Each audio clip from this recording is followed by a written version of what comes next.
Hello friends, data structures सीखने की इस सीरीज में आज हम देख रहे हैं असिम्प्टोटिक नोटेशंस। तो असिम्प्टोटिक नोटेशन तीन टाइप के होते हैं, जिसमें से पहला असिम्प्टोटिक नोटेशन है बिगो नोटेशन, जो कि अपर बाउंड के लिए यूज होता है। सेकंड है बिग ओमेगा नोटेशन, जो कि लोअर बाउंड के लिए यूज होता है।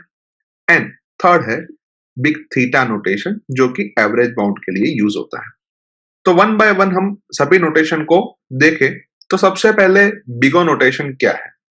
तो अगर हमारे पास दो function F N and ji N है, तो F N is equals to big O of G N तभी कहलाया जाता है जब हमारे पास दो पॉजिटिव कॉन्स्टेंट्स एग्जिस्ट करते हो c and n zero, such that f N less than और equals to C into ji n हो for all n greater than equals to n zero के लिए।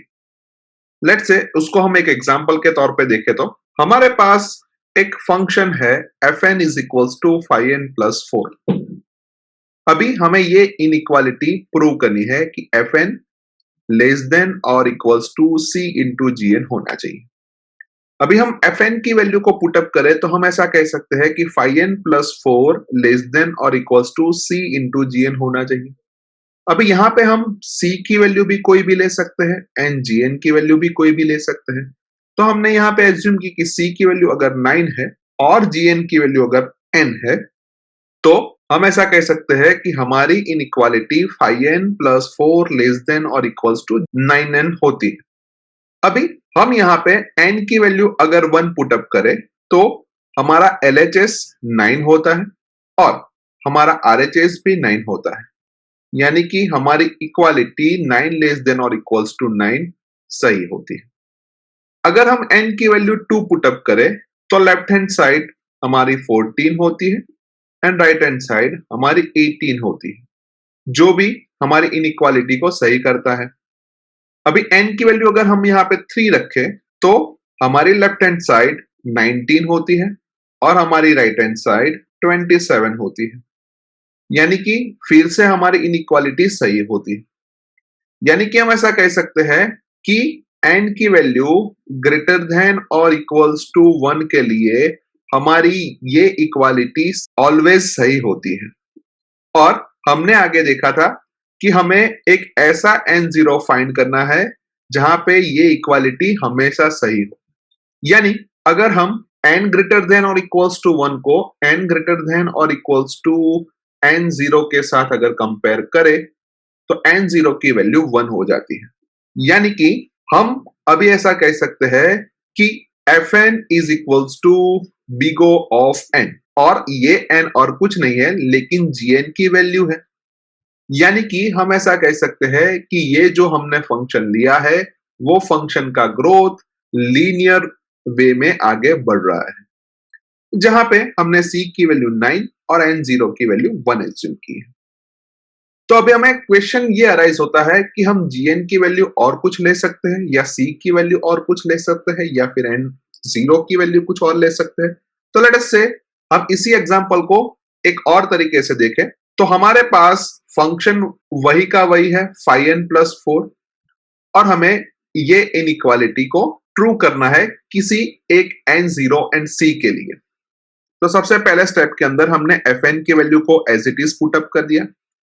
उसके बाद हमने c की वैल्यू 6 एज्यूम की और gn की वैल्यू n एज्यूम की। तो हमारे पास इनइक्वालिटी कुछ ऐसी बनी कि 5n+4 लेस देन और इक्वल्स टू 6n। अभी यहां पे हम n की वैल्यू 1 एज्यूम करें तो हमारा LHS 9 होता है और हमारा RHS 6 होता है, यानी कि हमारी इक्वालिटी यहां पे सही नहीं है। n इज इक्वल्स टू 2 के लिए हमारा LHS 14 होता है एंड हमारा RHS 12 होता है, यानी कि यहां पे भी हमारी इनइक्वालिटी सही नहीं है। n इज इक्वल्स टू 3 के लिए हमारा LHS 19 होता है और हमारा RHS 18 होता है, यानी कि यहां पे भी हमारी इनइक्वालिटी सही नहीं है।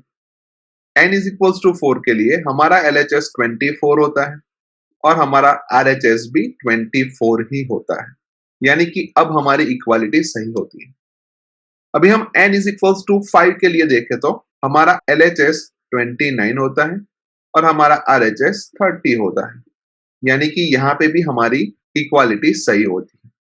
यानी हम ऐसा कह सकते हैं कि n ग्रेटर देन और इक्वल्स टू 4 हो तब हमारी इक्वालिटी ऑलवेज ट्रू होती है।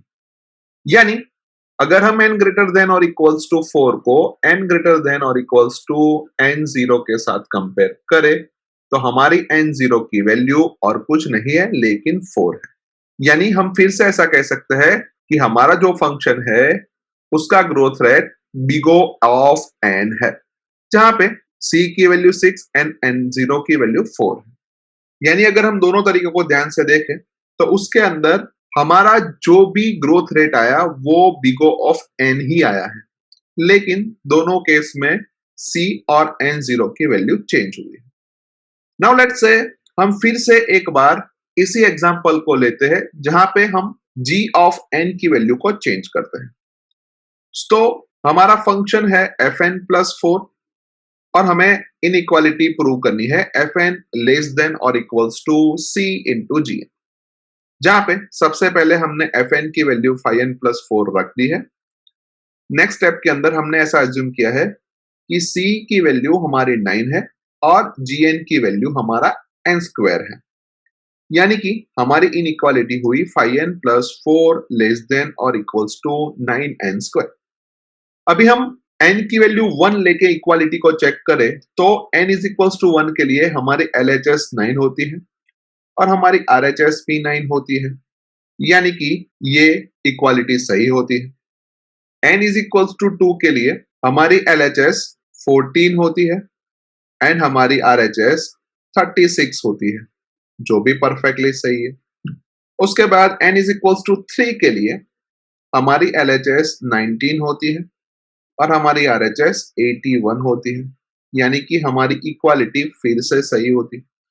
यानी कि हम ऐसा कह सकते हैं कि n ग्रेटर देन और इक्वल्स टू 1 के लिए हमारी इक्वालिटी ऑलवेज ट्रू होती है, और अगर हम यही n ग्रेटर देन और इक्वल्स टू 1 को n ग्रेटर देन और इक्वल्स टू n0 के साथ कंपेयर करें तो हमारे पास n0 की वैल्यू 1 आती है।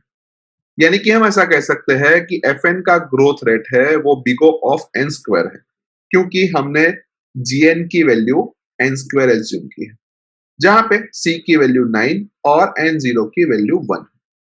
यानी हम ऐसा कह सकते हैं कि ये जो हमारा फंक्शन है वो बिग O ऑफ n को भी सेटिस्फाई करता है और big O of n square को भी सेटिस्फाई करता है। तो नेचुरली हमें एक क्वेश्चन अराइज होता है कि कौन सा सही है, बिग O ऑफ n सही है या big O of n square सही है। तो दोनों के दोनों सही है, क्योंकि लास्ट वीडियो के अंदर हमने देखा था कि ग्रोथ रेट सबसे छोटा कांस्टेंट फंक्शन का होता है, उसके बाद log n का होता है, उसके बाद n का होता है, उसके बाद n स्क्वायर का होता है एंड उसके बाद n क्यूब का होता है।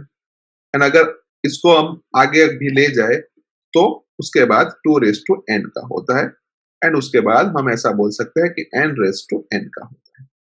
यानी अभी हमने देखा कि इस फंक्शन का growth rate big O of n है या फिर big O of n square है। यानी हम ऐसा कह सकते हैं कि बिग O ऑफ n से लेके उसके ज्यादा ग्रोथ वाले सारे फंक्शन हम यहाँ पे कवर कर सकते हैं, और इसी वजह से हम बिग O नोटेशन को अपर बाउंड कहते हैं। यानी कि हम ऐसा कह सकते हैं कि ये और कुछ नहीं है लेकिन हमारा अपर बाउंड है। सेम वे अगर हम उससे छोटे वैल्यूज को कंपेयर करें तो वो और कुछ नहीं है लेकिन वो हमारी लोअर बाउंड बनती है, जो कि हम बिग ओमेगा के अंदर देखेंगे। और ओनली n को हम कंसीडर करें तो वो हमारा होता है एवरेज बाउंड, और उसके लिए हम उससे छोटे वाले या उससे बड़े ग्रोथ रेट वाले के अंदर आगे नहीं बढ़ सकते, और इसी वजह से हम उसको टाइट बाउंड भी कह सकते हैं, जो कि हम बिग थीटा के अंदर पढ़ेंगे। अभी हम बिग ओमेगा नोटेशन को देखें तो अगर हमारे पास दो फंक्शन है fn एंड gn, तब fn का growth rate omega of gn जितना हो सकता है जब हमारे पास दो ऐसे पॉजिटिव कांस्टेंट हो c एंड n0, ताकि fn ग्रेटर देन और equals to C into ji n हो for all n greater than और इक्वल्स टू n0 के लिए। लेट्स से उसको भी हम एक एग्जांपल के साथ समझे तो यहां पे हमारे पास जो हमने आगे वाला एग्जांपल लिया वही एग्जांपल को हम ले तो हमारे पास फंक्शन है फाइव एन प्लस फोर। हमने सबसे पहले यहाँ पे इक्वेशन लिख लिया है कि एफ एन ग्रेटर देन और equals to C into ji N. पहले स्टेप के अंदर हमने एफ एन की वैल्यू को पुट अप कर दिया है एंड उसके बाद हमने सी की वैल्यू को वन एज्यूम किया है एंड जी एन की वैल्यू एन एज्यूम की है। तो हमारी इनइक्वालिटी हुई F N plus four greater than और इक्वल्स टू एन। अभी हम n इज इक्वल्स टू 1 के लिए हमारी इनइक्वालिटी के LHS को कैलकुलेट करें तो वो 9 होता है और RHS को कैलकुलेट करें तो 1 होता है, यानी कि 9 ग्रेटर देन और इक्वल्स टू 1, जो कि परफेक्टली सही है। n इज इक्वल्स टू 2 के लिए हमारी इनइक्वालिटी का LHS 14 होता है और RHS 2 होता है, जो भी परफेक्टली सही है। n इज इक्वल्स टू 3 के लिए हमारी इनइक्वालिटी का LHS 19 होता है और RHS 3 होता है, जो भी परफेक्टली सही है। यानी कि हम ऐसा कह सकते हैं कि हमारी इनइक्वालिटी है वो n ग्रेटर देन और इक्वल्स टू 1 के लिए ऑलवेज ट्रू होती है। और अगर हम n ग्रेटर देन और इक्वल्स टू 1 को n ग्रेटर देन और इक्वल्स टू n0 के साथ कंपेयर करें तो हमारी n0 की वैल्यू और कुछ नहीं लेकिन 1 होती है। यानी कि हम सिंपली ऐसा कह सकते हैं कि हमारे फंक्शन का ग्रोथ रेट है वो ओमेगा ऑफ n है, जहां पे हमने c की वैल्यू 1 और n0 की वैल्यू 1 एज्यूम की है, एज वेल एज ये n और कुछ नहीं है लेकिन gn की वैल्यू है, क्योंकि हमने gn की वैल्यू n एज्यूम की है।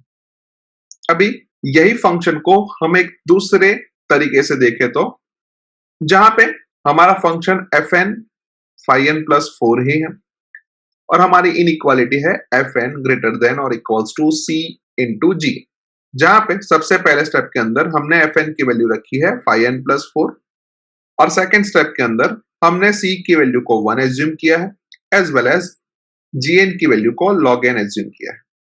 यानी कि हमारी इनइक्वालिटी हुई five N plus four greater than और इक्वल्स टू लॉग एन।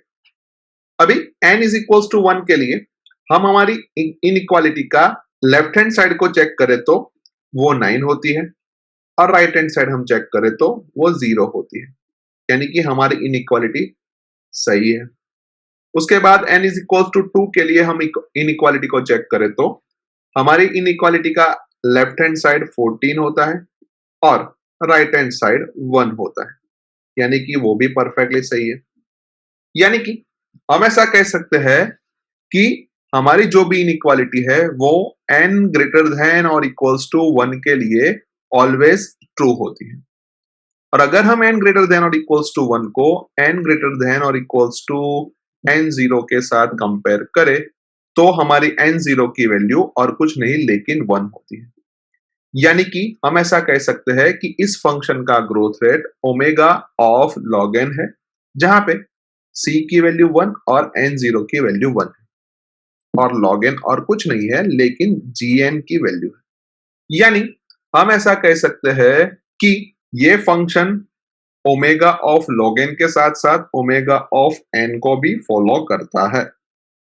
यानी हमने अभी देखा था कि 1 less than log n less then n, यानी कि हमारा फंक्शन का ग्रोथ रेट अगर n है तो उसका लोअर बाउंड हमने अभी देखा कि वो log n को भी फॉलो करता है, यानी कि हम ऐसा कह सकते हैं कि n से छोटे वाले सारे उसके लोअर बाउंड बन सकते हैं। Next, big theta notation. तो अगर हमारे पास दो फंक्शन है F N and ji n, तो F N is equals to theta of G N तभी होता है जब हमारे पास तीन पॉजिटिव कांस्टेंट होते हैं C1, C2 एंड N0, ताकि C1 इंटू जी एन लेस देन और equals to f N less than और equals to C2 into ji n हो for all n greater than equals to N0 के लिए। Let us से उसको भी हम एक एग्जांपल के साथ समझे तो हमारा फंक्शन वही का वही है F N is equals to five N plus four और हम यहाँ पे हमारी इनइक्वालिटी लिख देते हैं, जहां पे पहले स्टेप के अंदर हमने fn की वैल्यू को पुट अप कर दिया है और उसके बाद हमने C1 की वैल्यू को 1, C2 की वैल्यू को 9 और Gn की वैल्यू को n एज्यूम किया है। तो हमारे पास हमारी इनइक्वालिटी कुछ ऐसी बनती है, n लेस देन और equals to 5n plus 4 less than और इक्वल्स टू 9। अभी हम n इज इक्वल्स टू 1 के लिए ये इनइक्वालिटी को चेक करें तो हम कुछ ऐसा लिख सकते हैं कि 1 लेस देन और इक्वल्स टू 9 लेस देन और इक्वल्स टू 9, जो कि परफेक्टली सही है। n इज इक्वल्स टू 2 के लिए हमारी इनइक्वालिटी कुछ ऐसी बनेगी, 2 लेस देन और इक्वल्स टू 14 लेस देन और इक्वल्स टू 18, जो भी परफेक्टली सही है। n इज इक्वल्स टू 3 के लिए हमारी इनइक्वालिटी कुछ ऐसी बनेगी कि 3 लेस देन और इक्वल्स टू 19 लेस देन और इक्वल्स टू 27, जो भी परफेक्टली सही है। यानी कि हम ऐसा कह सकते हैं कि n greater than equals to 1 के लिए हमारी ऊपर की इक्वालिटी हमेशा ट्रू होती है और अगर हम उसको n ग्रेटर देन और इक्वल्स टू n0 के साथ कंपेयर करें तो हमारे पास n0 की वैल्यू और कुछ नहीं लेकिन 1 होती है। यानी कि हम ऐसा कह सकते हैं कि हमारे फंक्शन का growth rate theta of n है, जहां पे C1 की वैल्यू 1, C2 की वैल्यू 9 और n0 की वैल्यू 1 है। अभी यहां पे हम gn की वैल्यू अगर log n ले तो हमारा राइट हैंड साइड वाली इक्वालिटी सही नहीं होती है और अगर हम gn की वैल्यू n स्क्वायर ले तो हमारे लेफ्ट हैंड साइड वाली इक्वालिटी सही नहीं होगी। यानी कि हम ऐसा कह सकते हैं कि थीटा ऑफ log n ये फंक्शन के लिए अगर हम लिखना चाहें तो हम नहीं लिख सकते और इसी वजह से हम ऐसा कह सकते हैं कि जो थीटा वाला फंक्शन है वो हमारा टाइट बाउंड है। अभी ये सारी इनइक्वालिटी को हम ग्राफिकली प्लॉट करके भी प्रूव कर सकते हैं। यानी इस वीडियो की मदद से आपको asymptotic notations big O, big theta and big omega के अंदर इजीली समझ आ चुकी होगी। आज के वीडियो में बस इतना ही। नेक्स्ट वीडियो में फिर से मिलेंगे। Thank you very much.